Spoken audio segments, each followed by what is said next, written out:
welcome to another edition of Pittsburgh Sportsline on Tuesday night. This is our live show. I'm Al Levine, the Talking Machine. We got Chip the Prophet Hayner, Smoking Jim Frazier, and Zach Brenner. Everybody was here early, and I got to at least get this promo out because that was the best pizza I had today. Olive Oil's Pizzeria. So good. 412-831-1900. Just ask for my man Stan there. He's working, I don't know, he had about 20 pizzas going and everything else. So thanks again from Olive Oil's Pizzeria for being our pizza sponsor. I want to thank everybody for watching us on Verizon 32 everywhere in the Pittsburgh area. As you know, from Nemacolin up to Cranberry, Wexford, and even the city of Pittsburgh, all throughout the area. In Bethel Park, it's only Comcast 7. We appreciate all the great feedback in Bethel Park on both 32 and 7. So keep on watching. We're at a new high, I said yesterday, at 4,556 likes, Jim J, on Pittsburgh Sportsline on Facebook. So thanks to everybody who's liked our page, and thanks for all those requests. I just liked a bunch of those that come my way, and we appreciate that. Now we start our show off with what's on our mind, and we're going to do that right now. Zach Brenner, what's on your mind? Well, Al Levine, the Talking Machine. This just in, Roger Goodell dropped the ball again. For a man that gets paid the kind of money that he makes, you would think that he would be able to pay a better brain trust to come up with better ideas. And as far as suspensions go, in this case, the punishment just doesn't fit the crime for what is being dished out in Deflategate in New England. To me, cheating is cheating, and when you get caught cheating, there's a price to be paid. And only 4 games suspension for being caught cheating red-handed. I've saw 100 games dished out in baseball like it's nothing, but there is 162 games in a season, if I might add. But 100 games to A-Rod for juicing. Only 4 games to, which was reduced to later to 2 for Big Ben for the shenanigans that he was never charged with. But 4 games to me for getting caught deflating the balls in New England is just not enough, and it's only Tom Brady that's being suspended. Why not suspend more players that touch the ball on offense? The two, whatever they are, the ball boys or whatever, they're suspended without pay, and they can only be rehired by the league if they let them. So that's, in a sense, being fired. I didn't know that. Wow. Yeah. So the ball boys got suspended. Smoking Jim. The ball boys got suspended, and meanwhile, a mile down the road, Aaron Hernandez is saying, "Hey Tom, I know you didn't do it. I didn't do it either," and that's what's on my mind. Well, the punishment doesn't fit the crime. You know what? I wasn't even going to talk about Deflategate, but from a guy who believes in cheating, Zach Brenner, and now you say when they get caught, Brady did not get caught. The problem with him is he didn't answer all the questions that they asked. Good point. That's the trouble he's in. There's no proof that Brady was involved in it. That's what happened here. So it's like when you Martha refuse Stewart. to turn over your phone, I mean, that's just, what do you Well, got to he hide? has many stars, friends, and family that are on the phone. I would love to see you turn over your phone to any authority. I wouldn't. I'd be suspended for 4 games. Okay, now a But he cheater should and a be cheater. suspended for more. A cheater and a cheater. That's what I'm You're talking It's about. only cheating if you get caught, and then once you get caught, you got to pay the. You're caught on TV. Thanks, Zach Brenner. I appreciate your input on that, and that's my little side note on it. So there you go, folks. You can call in 412-831-3304.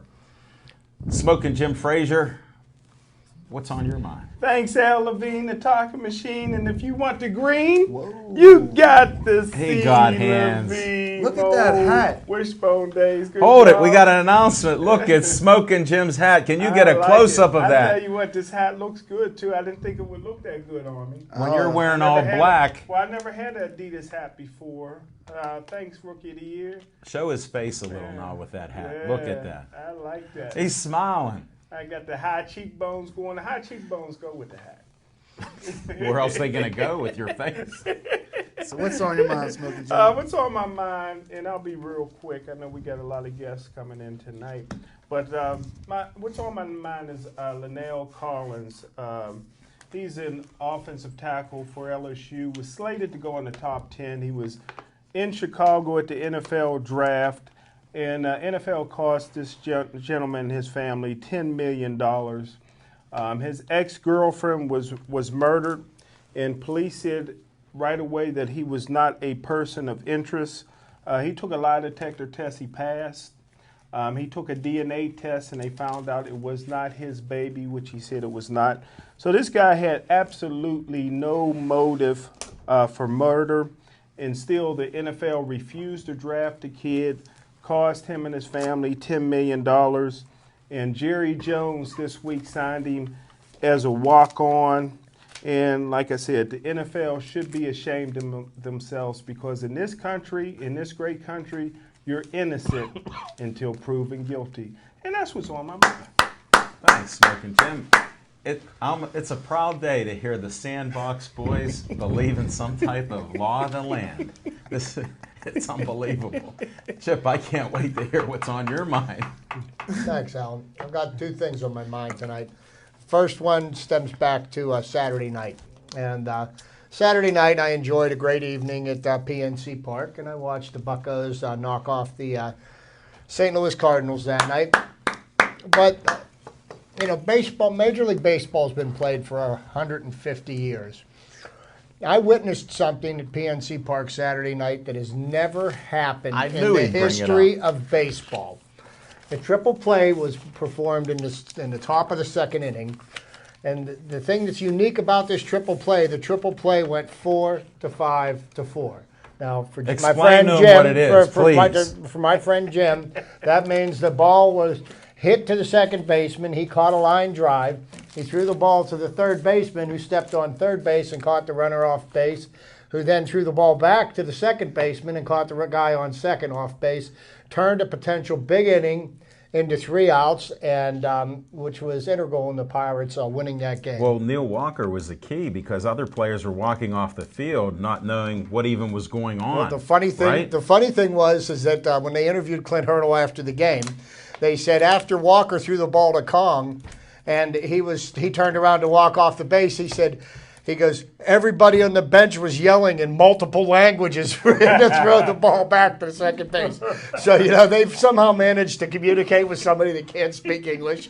So we had, we had our, Latin American players, American players, everybody was there. But all in all, it was something that really reminded me again of why I love the game of baseball. You never know when you're going to see something like that. In my short time on this planet, I've seen World Series games played here in Pittsburgh. I've seen an All-Star game in Pittsburgh. I've seen 2 no-hitters pitched in Pittsburgh. And for now, I've actually witnessed the triple play. It was an amazing play.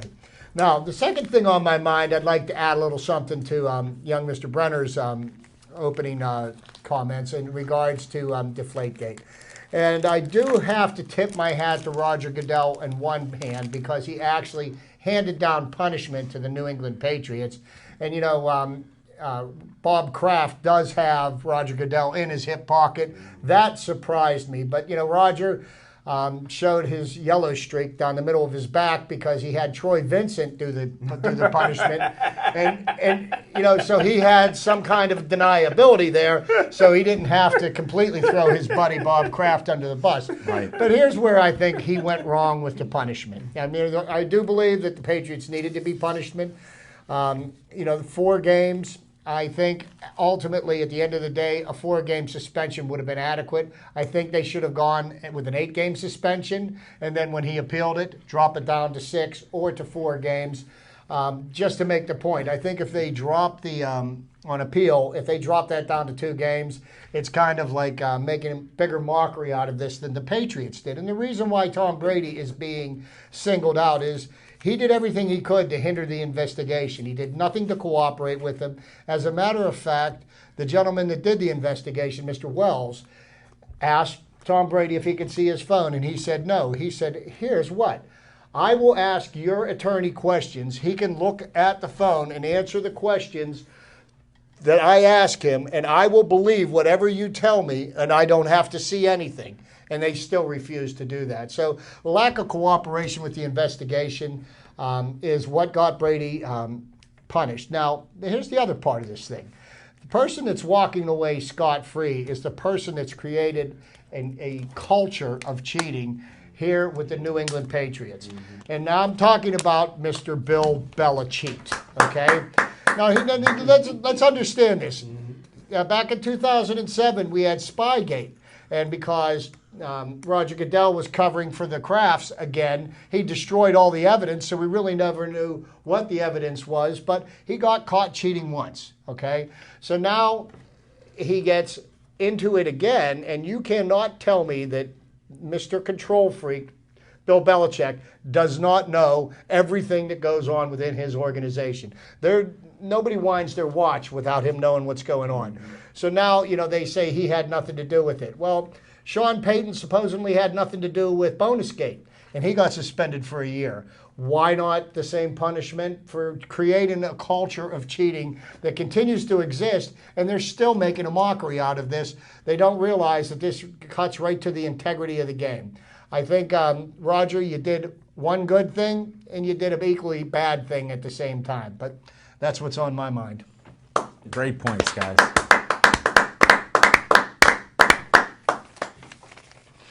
All right, I've been doing promos. I'm going to test the Tiger, see if he truly was the Rookie of the Year. Wow, we can read that. That was fantastic. Skeet Service Station is our sponsor of What's on Your Mind on Monday nights when we're on location. So check us out there. Thanks, Skeet. Let's go on. I won't put this sign up. The Gas Grill raffle is still alive and well. $1 a ticket. 5 tickets for $5. Get them while they're here. I have them. Go to EV Hardware. Come see Dave Cable. There's plenty of tickets left. $650 grill for $1. No, Chip didn't win it yet, even though he stated that publicly. June 8th. Okay. It'll be at a council meeting. While we're here, we will get notification of the winning ticket. I got to string her along for 4 more weeks. She's working on me for a new grill. Don't get that grill. How many tickets remain? A lot? Probably like 1,200 or more. Now, with Bethel Market, I know it's over at 7 o'clock. It's now at St. Moore's Church. It has a great parking lot. I'm not going to mention all the people there. I did see a nice crowd there when I drove by coming to the show. So I know a lot of people went there. I want to thank everybody, all 120 people that showed up at the Designer Bag Bingo. It was a great night. Made a few $1,000s there on that, so it'll be happening next year. The ladies brought their own bottles and snacks and everything else. It was just a lot of fun. And the winning 50-50 raffle, I must say, was a $284 cash payment, while Al Levine, the talking machine, was doing the hustling there to get all those tickets sold. So sold almost 600 of those, so it was great. That's the promos. And I guess I'll go in on this Deflategate because I'll just be brief about it. My thing is, whether you have CBA, you have lawyers or whatever else, you have a culture of cheating in all sports, because my co-hosts in the Sandbox talk about it all the time. And it's interesting how when New England's in trouble and gets caught, what they say. I feel most of these things, from domestic violence to gambling on sports and baseball and other things, you should be banned permanently. And I think that would end the problem with Bob Kraft. And guess what? Somebody else will come in and start cheating too. Now, I'll teach everybody to play the game right. And I know everybody's looking for an edge. Nutrition, work ethic, rules, etc. So we'll go forward with this. And I can't wait to see the circus that begins on the appeal. It's going to be just fantastic. It gives us stuff to talk about. And we can talk about Goodell again. Because now he's surfaced again. Ever since those hugs with the draft, it's amazing how he come back. That's what's on my mind. Hey, Al, one last thing to speak to what you're saying. You know, the one thing about the banishment of Pete Rose from baseball, you know, a lot of people disagree with it. You and I happen to be in agreement with it, but it was a great deterrent, because how many players have been implicated with gambling since he got banned? He wasn't a player. None. He wasn't a player. He was a player, and he was a manager. He was a player manager. He didn't do it. Did you even know what year that was, he Smoking did. Jim? And did you know that his bookmaker ratted him out on that he also bet against his team too? For and against. You can't never listen to a snitch. I believe bookmakers over He should players. be in the Hall of Fame as a player, not a manager. The only difference with that is, in the National Football League, to get in the Hall of Fame, there's no morality clause. In Major League Baseball, there is. There's a technicality. Smoking Jim, we appreciate your enthusiasm for baseball when it's not the Pirates. So good luck with your Pete Rose campaign. That's my useless bit of information for the And evening. Smoking Jim lost a little in the Bucko game last night. Yeah, because they had to. All right, we're going to go into some of our favorite segments here. And hopefully Smoking Jim Frazier can gather himself for a second after that Pete Rose slapdown on a morals clause. Good stuff, huh? Can't beat that. Let's hear some fiction and fact from Smoking Jim's Almanac wearing a Pittsburgh Sportsline Adidas baseball hat. Thanks, Al Levine, the talking machine. And we're going back a ways, about 10 years, I guess. I was at a promotion down in Dow's on 9th, which is no longer an outstanding What a great venue. jazz place. And we had about 12 models down there for a photo shoot, including Esther Nunez, a friend of the show, and Tionda Ford, a friend of the show. And it was a pre-promotion for a outdoor boxing match at Heinz Field. So after the photo shoot, I go upstairs for a little bit, look down, and then you see this guy coming in looking like a gladiator, a Greek god, Rayco War Saunders. And I tell you what, he was a cruiserweight at the time, 197 pounds, all muscle, built like a bodybuilder. And guy comes in and he's self-promoting himself and made a name for himself by, he had no team with him, he had no promoters, he had no managers, he had no sparring partners. It was just all him.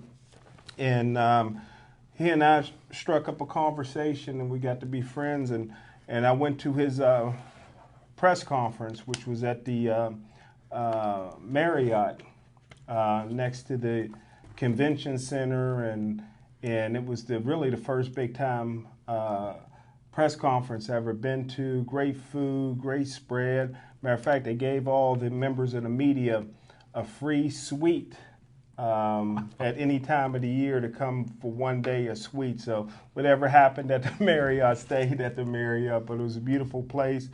But How was your room? it was wonderful, man. See, I got that out of them, folks.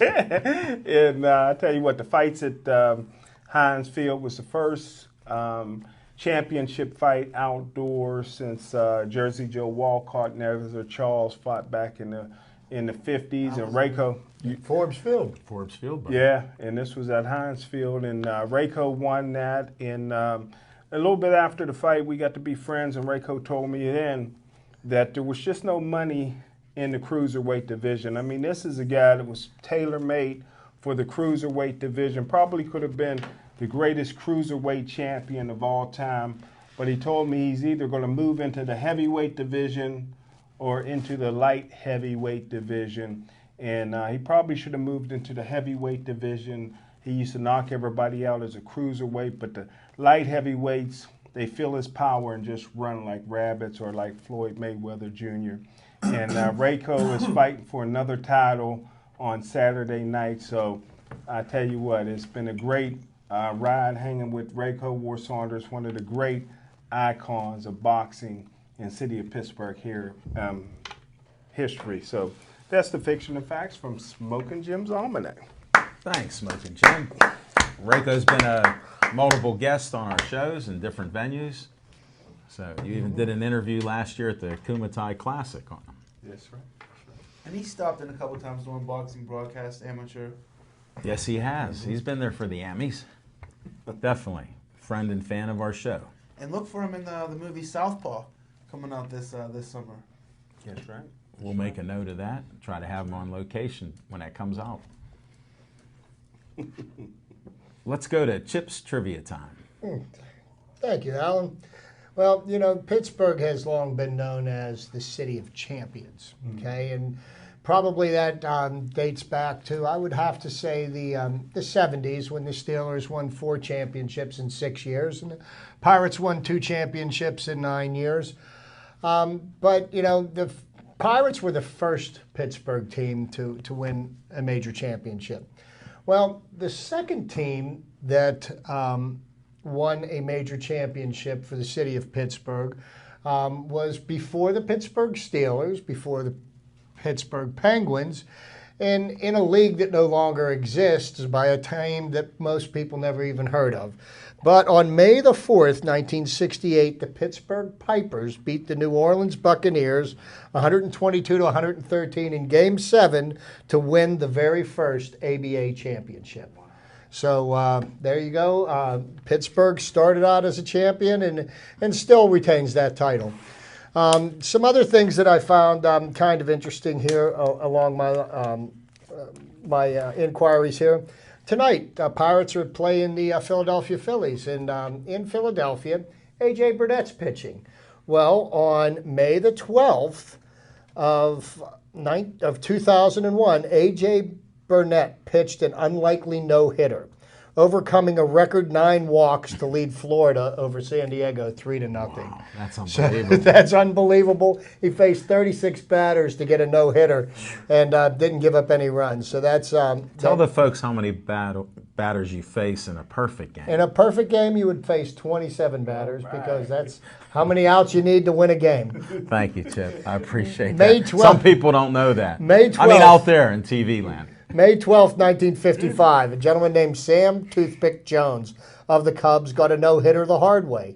In the 9th inning against the Pirates, he walked the bases full, then struck out the last 3 batters for a 4-0 victory. No pitch count there. No pitch count there. But no, I've got some other things about the no pitch count thing, but there's a little-known shortstop named Everett Scott of the New York Yankees was benched on May the 4th, 1925. What's significant about Everett Scott?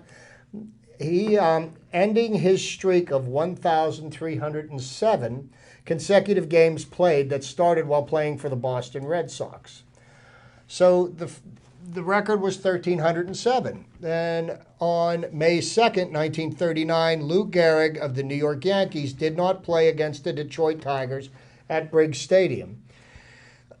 Ending a streak of 2,130 games, his streak of consecutive games, Gehrig never played again. Babe Dahlgren took his place at first base, and the Yankees didn't miss his bat. However, they beat the Tigers 22-2. But Lou Gehrig had the record until the Iron Man Cal Ripken broke his record.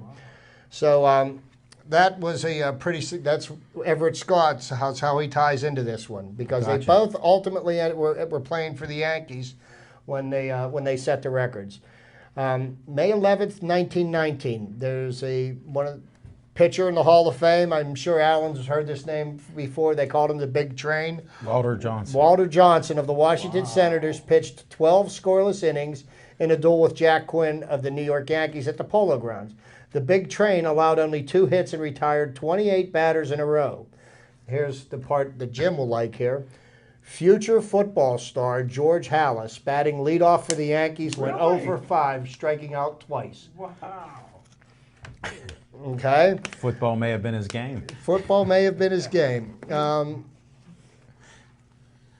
Okay, we'll give you one more here, and because I am not a proponent of the designated hitter rule, I think it should be banned. I think both leagues should go back to batting the pitchers. But on May 11th, 1971, Cleveland pitcher Steve Dunning became the last American League pitcher to hit a grand slam before the inception of the designated hitter rule in 1973. So, pitchers can make a difference when they bat, and I still think the National League provides a better product than the American League, but that's just my humble opinion. But that's Chip's Trivia for this week. I like the American. Thanks, Chip. Smoking Jim's always looking for an edge in the sandbox. As far as baseball goes, Is this Z time? no. Z time is coming up. Segment on baseball. I would consider Z time this might be on canceled Z time. then, my friend. Yeah, cancel Z time. Z time is done for the night. Real quick. Baseball. You have all that money invested into a pitcher's arm, Smoking Jim. Why do you care if he can hit the ball? Smoking Jim.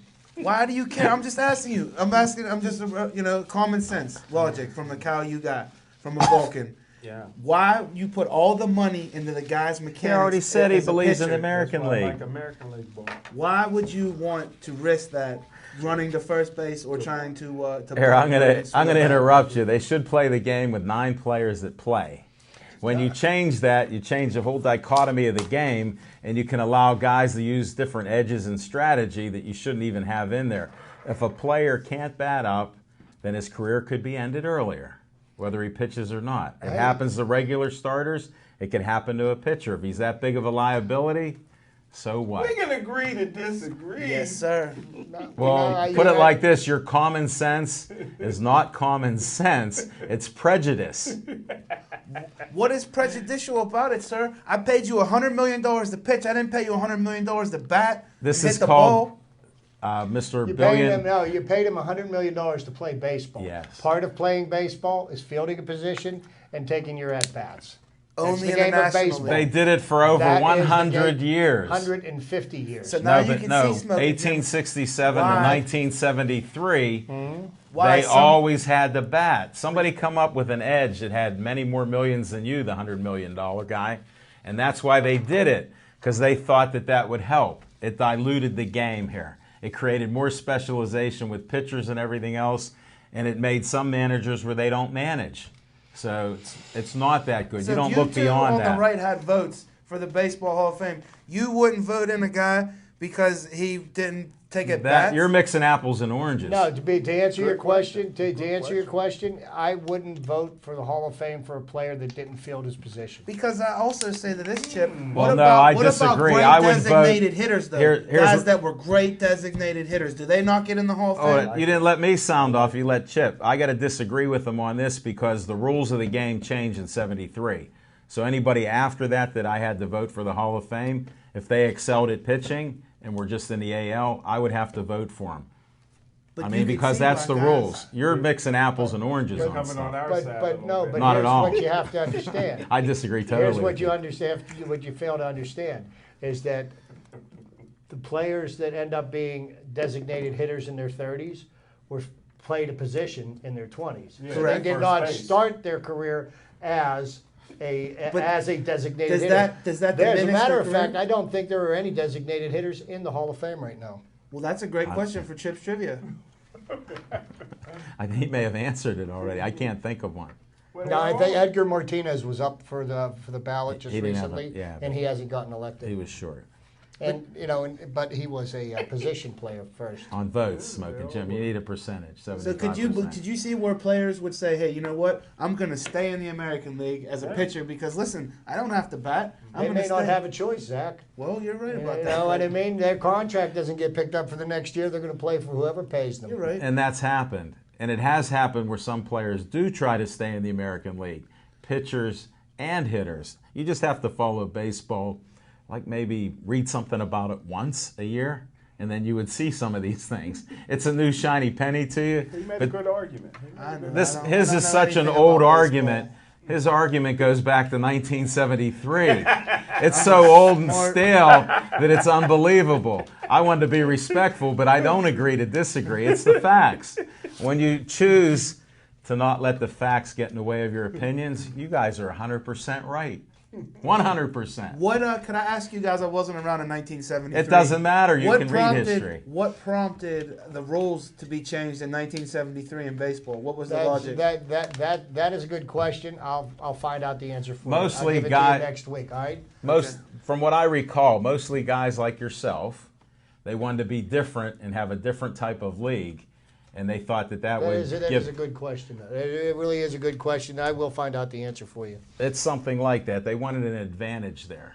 Well, So- every league And a involved. difference. No, The there's gotta be- ABA there had to made be a Yeah. fu- the NBA have the 3-point shot and whatnot because you know, ABA. the ABA Somebody said- made the NBA, and the AFL made the NFL change to go to more of a passing league because it's just more exciting for the fans, and I think that having a designated hitter instead of having a pitcher hit is more exciting. Well, here's a rule I have for you guys that you might like that baseball should adopt.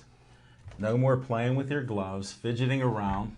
You pitch the ball and you go bat up. I thought they were. I thought Chip. No, they no, had I a mean clock. stop I it. thought They had a limit clock. it. I say just stop it. Now they have a- Okay, Why? what they Because do, that what, ruins the Zach, game. what they do Ow. now is they have a clock that starts in between innings and when you I go for hate it to that. change pitchers. Okay, so that it shortens the amount of time that you can take between innings, and it shortens the amount of time that a pitcher has to warm up on the field. You get 2 minutes and 25 seconds. What they're doing to speed the game up, and I've witnessed this because I've been to several games this year, they were only 2 hours and 40 minutes, which is really about, 2.5 to 3 hours is about what a baseball game should be. When they get to 4 hours, it's tedious. But what they're doing is they're not allowing the batters to step out of the batter's box after every pitch. They have to keep 1 foot in. What they spent the month of April doing was notifying the players that were violating this rule, letting them know that once May came around, if they continued, they were going to start getting fined. So, and before we agree to disagree, how can these guys on that side, especially the gentleman next to you who cannot stay for more than 40 minutes at a baseball game, even weigh in on any subject, whether it adds to time. Games. yeah. You do because you couldn't stay. That night you could have stayed. Well, We had free parking. I own a small minority piece of the Homestead Gray softball team, so therefore that gives me a little bit of a minority interest in the sport, somewhat. You know what? I'd be happy to that's enlighten you. good. I'd be happy to enlighten you. But I'm gonna look up the answer to that question. Says that Stay tuned for next week, folks. that's a great question. I don't have an answer for it, but I will. It We'll took have a me couple, 3 I'm years. sure. It took me 2 years to stump the prophet. So tune Hey, in next well, week to get. Yeah. And I can tell you this: stick around for another 2. It ain't going to be the first time. Hey, there's plenty of stuff out there. But, the nice part about this, since we're having a discussion, a lot of people are like Zach, and not a lot are like Smoking Jim. There aren't too many, but a lot of people don't care about the history before they were born unless it affects them. And now that he's being enlightened here, I'm proud of that Pittsburgh Sportsline is able to help him and anybody else throughout the Pittsburgh area, the world, and everywhere else that you're watching Pittsburgh Sportsline on Facebook. And if this seems like nonsense, it does to me too also, folks. And sometimes we do get a good question like Zach threw out. And once in a while we get a nugget from Smoking Jim, which I still can't make heads or tails of it, whether he'll stay for a whole baseball game or half an hour is too much, or who knows what the answer is. We'll save that for another day. Not to get away from baseball. Because You started it. We're trying to follow your so. lead. Now this I love is it so. this is even worse. After further review, Smoking Jim, I went back and started to look over some of the players from this upcoming draft, and I was very critical that this was a very important draft for Colbert and Tomlin. And after looking at the picks, mostly from the second round down, I'm just not seeing the great draft that we really needed to have to really get back into contention this season. Yeah, I agree. Especially for next year. They got some very good players, but a lot of the guys will not help them in 2015. And with the tough schedule that they have in 2015, got a little softer with New England. But, they're going to have a really hard time making a playoffs. Do you remember the talking machine asking you, how are we going to get help this year? Yeah, I remember. And it wasn't answered until Well, today. Well, here's something. batting I 1,000 right just now. want to get this out here. Because you don't listen. Before we go ahead and chalk up September 10th as a win, okay? Yeah. Let's look at recent history of the Pittsburgh Steelers. And every time that we've played a backup quarterback or somebody that's making their first start in the NFL, they somehow seem to play like an all-pro that day. I can guarantee you that the Patriots are going to come in with a couple of tricks up their sleeves, and the Steelers are going to have all they can handle. Good point. You guys made some excellent points. Yeah, I think the Steelers did have a decent draft, not a great draft, but as far as impact players that are going to impact the roster this year, Where's it at? I hope this kid Bud Dupree is all he's cracked up to be so far. We're going to find out when he puts on pads and starts playing against the big boys. He looked good on the field Sunday when he He made was it. just running side to He side. looked great, though. Yeah. He didn't even have a helmet on. Football and That's why I shorts said he is looked nothing good. like playing in September with Well, if pads. any players, me and Al Levine talked about this plenty of times, is I don't believe in working out for teams that I'm not hired by. I would never do the NFL Combine. If scouts came to my college and got me out of class, You'd help. I would not run for them that day. in a steak dinner. Yeah, I would Couldn't eat. run then. But people don't realize you can get hurt anytime, and if you don't have a contract, and it's before the draft, they'll treat you like they treated that kid Collins, who was supposed to be $10 million, and his family was waiting on that money. But look at the third pick overall for the Jacksonville Jaguars. 1 hour into rookie minicamp, he's out for the season with a torn ACL. Now, what if that would have happened a week before the draft? Great point, Smokey. Flowers? Yeah, Flowers. Yeah. Heck of a ball player, and somebody that was very high on the Pittsburgh Steelers chart, but they knew they'd never be able to get him. Just like they thought they wouldn't get Dupree, but they knew they wouldn't get Flowers. And that's the thing, you know. I mean, you know, with these kids, you know, we always make comments about how much they're getting paid, but you know what, their career could be over on the very next play. Well, and you know, so yeah. I mean, you know, they are entertainers. They do earn their pay. That kid Collins actually tried the night before to pull himself out of the draft because the impression that they got were that because there were some things up in the air that no team was going to draft him, not even with a 7th round pick. Well, if I owned the team, Smoking Jim Fraser, you could bet your bottom dollar that me and you would be drafting that kid if he was still around, even in the 7th round with the last pick, because look how much money that kid got cost, like you said, by falling all the way out. Jerry Jones gave him a 3-year deal at like $1.6 million a year or something like that. No, $1.6 million for 3 years. Yeah. That's a steal. But here's what you have to understand with these, you know, NFL franchises are billion-dollar corporations, okay? And these guys are trying to protect their assets. They're trying to protect themselves. Hey, you know what? Hey, you know, you go ahead and sign this kid, and everything hasn't been completely investigated, and they don't have all the answers yet. What happens if you sign this? You know, you pick this kid with the 3rd pick of the draft, and you don't always get that high of a pick, and he ends up getting arrested. Every team got retired FBI guys working for him, including the Pittsburgh Steelers. They knew he was innocent. They just put the screws to the guy. Hey, I got to interrupt this show. We got an announcement. We got an announcement from Devin Shea, who's down in El Salvador. All right. He's our cameraman, control room guy. Bring back some water. Aaron Ward is taking his place tonight, doing a great job, but he said it's hot in El Salvador. Then he's so delirious, he was talking about the WNBA. So wow. I don't know what happened to Devin, but we wish him well when he comes back. Ashley Battles, going to have a talk with him. Yes. Thanks. Sorry to interrupt your discussion, but when we have our man in the military, we thank him for his service and putting 2 weeks in El Salvador. So that's a Devin Shea report.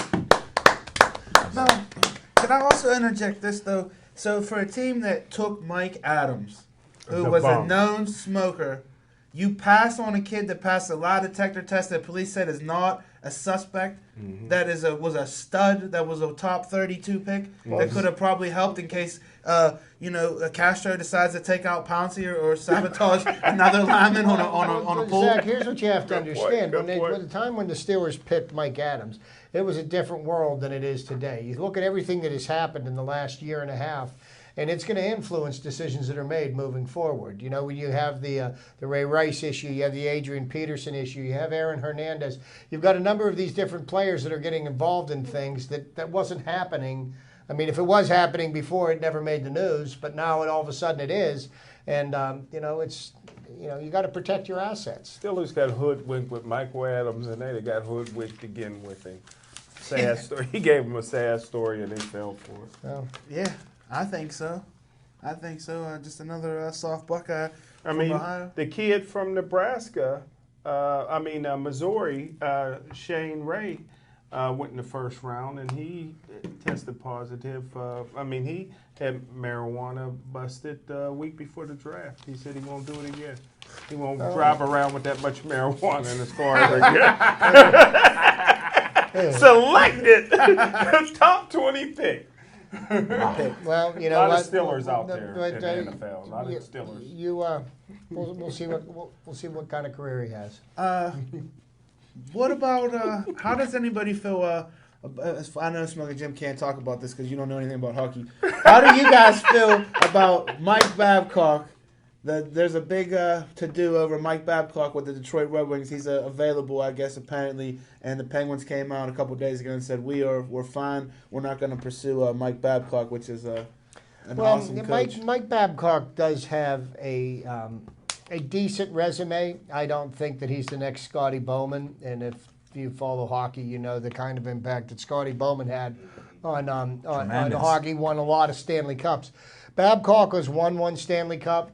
And he made it to the finals the last time the Penguins won, which was in 2009. But since then, he's been a first-round exit in the playoffs every single year. The only thing he had managed to do was win a couple of gold medals with the Canadian hockey team in the Olympics.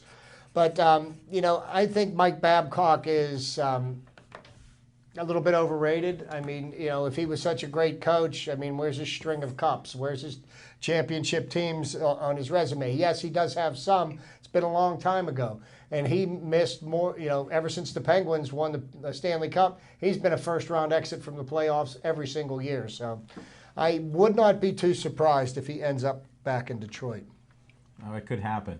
But thinking outside the box, which we need to in Pittsburgh, because we only have so many years left with these great players, I would take them because who knows what will happen. I would take a chance on him for a year or two just to change it up because Bausma come in and look what he did in months. Well, I would love to see a change where players are accountable. And here's the other side of that coin, okay? And that there is validity to your point. But here's the other side of the coin. You've got a system in place now. You've got players that are learning the system. Now you need the right pieces to fit into this system. Now do you blow that up and start all over again? Then you're starting from scratch, and then you're maybe another 2 or 3 years away. Or can you have Babcock tweak it a little bit towards his style because he's more of a disciplinarian on people in general with the players that you have. Well, and that's the thing. Do we have the right pieces in place now? And it'll be interesting to see what ends up happening because the Penguins have hamstrung themselves with the salary cap by investing so much money into so few players. See what's available and that's out there. So, do you guys think the coach that we have right now is the answer? No. I don't think he's the reason why the Penguins flamed out like they did this year at all. I think the injuries are number one. I think coaching and management's decisions are number two. They're in charge of this. So they sort of let some of this go. But injuries were one, and I think Rutherford was part of the problem number two. I think he poorly managed the salary cap and left us short of a defenseman at the end of the year when we were making. And he wasn't given a good salary cap. Yeah, to work with. But he still could have done some things. But he went into the beginning of the season knowing what the kind of situation he was in, and he had months to try to figure out solutions. You get creative. You do some, whatever you got to do, sharpen your pen or pencil or whatever. But, and I'm sure Mario and whoever, they're supposed to be watching some of this stuff. Well, and I hear they're not happy, but they're part of the problem. Well, and then you look at Evgetti Malkin. It was said that he underperformed this year because he was injured. Now, Evgeny goes and decides to play for the Russian national hockey team. Scored a couple goals? No, he has only scored one goal. No, he's been just as big of a bust as he was for us this year. But if you were injured then. But if you're injured and you can't play for the team that's paying you $9 million a year, why are you going over and playing for country comes first. Country comes first. Well, they say that with most players, especially more so with Mother Russia, because they'll kidnap his parents. No, they already have him. Putin you haven't actually seen his parents, have you? Yeah, I have. Have you? But as far as the Penguins go, I know. I'm gonna give them the leeway. I want to see what kind of moves they make, and I want to see what kind of product they're going to put out on the ice next year because moves need to be made. They need to put a winger on Crosby's line. They need to put a winger on Malkin's line. Can we do it though if the players are healthy? Because we suffered so many injuries with players who were there. I would rather see healthy players all year to see if management and coaching are the problem. Well, you know what, and that's going to be the $64 question. Lack of toughness. Well, they've always had that. That isn't an issue. They hire people. They don't want a garage league. That's why Mario's in charge of this. No garage league. If you don't know what that is, he doesn't want people beating people up in the garage. But the referee. Well, the NHL has let this happen, but the referees have gotten away from calling all the obstruction penalties.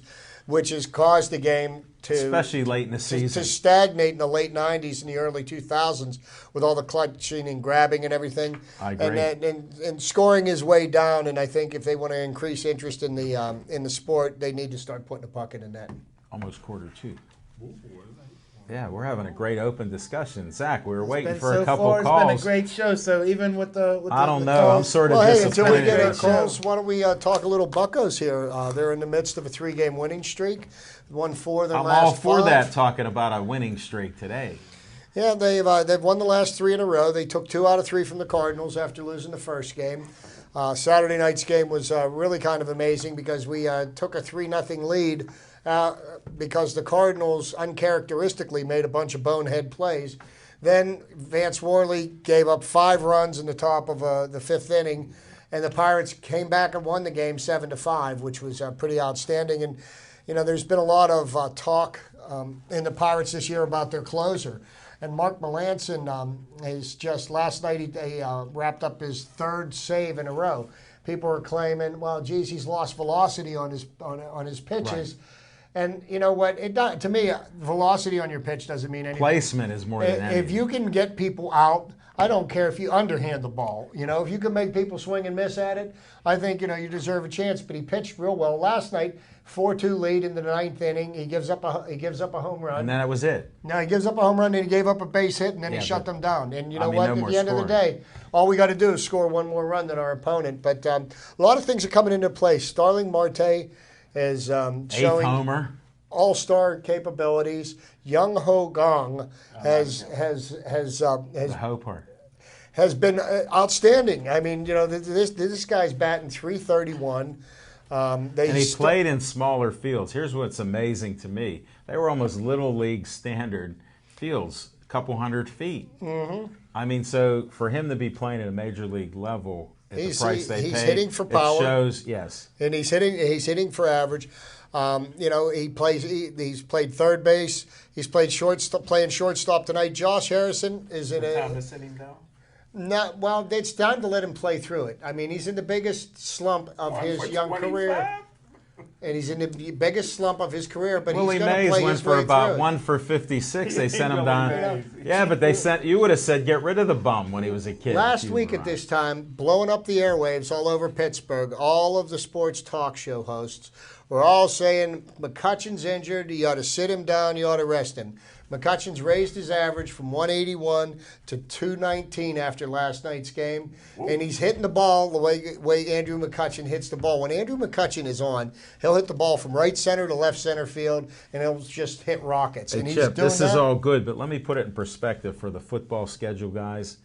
We played like 1/5 of the season. So in the NFL, that'd be like 3 games.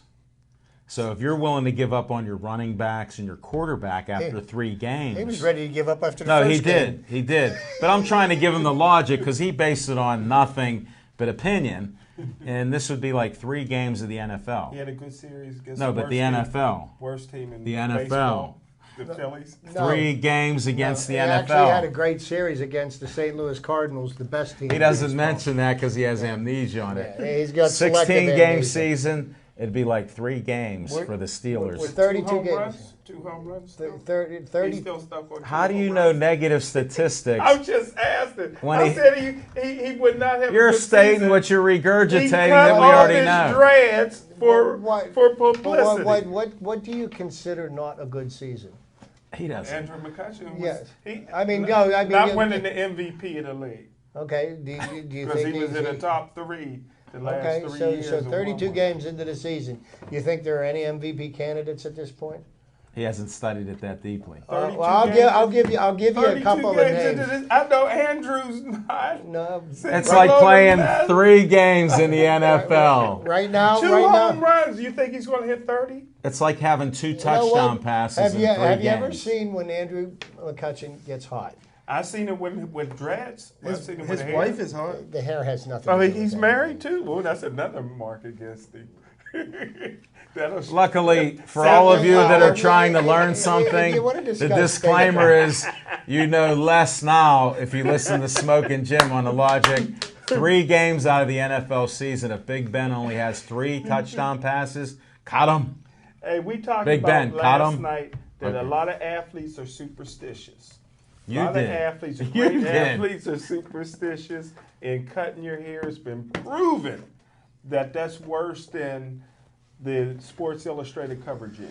And that's why I haven't cut mine for the last Because Because you're 2 an months. Oh, wait a minute. Afro-American. Now, if you're trying to come He's across reaching. as being somebody that knows anything about any sport, that's the Superstition. most I don't- ridiculous. That's superstitious. It's horse crap. Michael, did you know Michael Jordan wore his lucky We do North now. Carolina shorts under his Chicago Bulls shorts? Do you have Every do- game? do- That's do- superstition. Do you think I ever cared? Or do you It's think a anybody means else something. did? It means But something. he's saying he yeah. did. That's all. Just Well, like hey, Sidney Crosby's hey, you know what? superstition. Hey, Sid's Andrew, what superstition. color are your underwear? Is this the kind of stuff that you want me to ask? Cut hair is superstitious. You don't do that before the season. Like you Oh, always Why does have, hockey So wait- players grow playoff beards? It's part of superstitious. just like in Like baseball, Spain. they'll grow beards somewhere. Well, Yeah, some of them Calvin do. Johnson had hair similar to Kutch, and he shaved his, cut his, buzzed his thing down for Well, he image. never- and he's Megatron. He's a beast. Yeah, he never won nothing. Yeah, you going Always, against Willie, you're going like against Willie Pacquiao.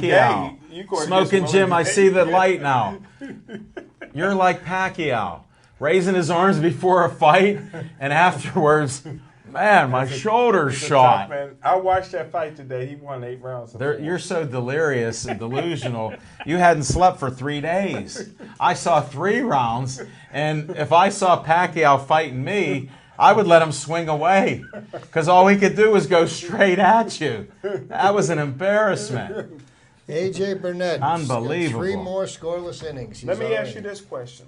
Go ahead. What's Cole's record? 5-1. And I told you he should be the ace. That's living proof.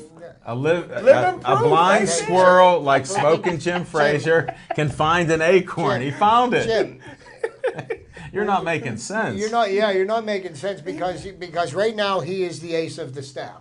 He Okay, didn't. you don't go into the season and say, "Okay, you're going to be my ace." You know Whoever- who becomes the ace of The the guy that staff gets the ball is the man that opening day. pitches. Opening day. That means nothing. Yes, it does. No, it does he not. came out as the ace. No, he didn't. And your He mind. had not earned that right yet. Maybe next year he'll pitch on opening day. Next After year, he's Cole's earned gonna it. have to. He's going to have Did you to. ever play Little League Baseball? All the time. Did you see how some kids were so uncoordinated at the beginning of the No, year? not my neighborhood. Yeah, they were, because I know the neighborhood. Some of them were so bad, they couldn't even catch or hit a ball at 9 years old because they were used to playing football. In baseball, they weren't. It takes some talent and skills to hit that ball and field it. Hey, in my neighborhood, brother, when you was 10 or 11, you was really 16 and 17. Yeah, but you're talking cheating. That isn't even what we're talking about. You just we talking winning. you ratted yourself out. Cut that mustache off and let's get this win. You ratted it out. Well, I'll just say, obviously, like they do in hockey, you couldn't play anywhere but in Monroeville. And you couldn't play any tournament baseball. You may have never saw a tournament baseball outside of Monroeville, which other players did. Myself and others would travel. I'm sure Chip can tell you where he played at. Y'all was on the traveling league?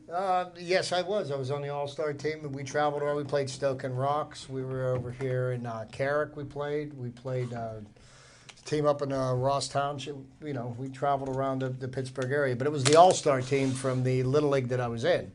You know, so what they did was they picked the better players, you know, some from each team. Wow.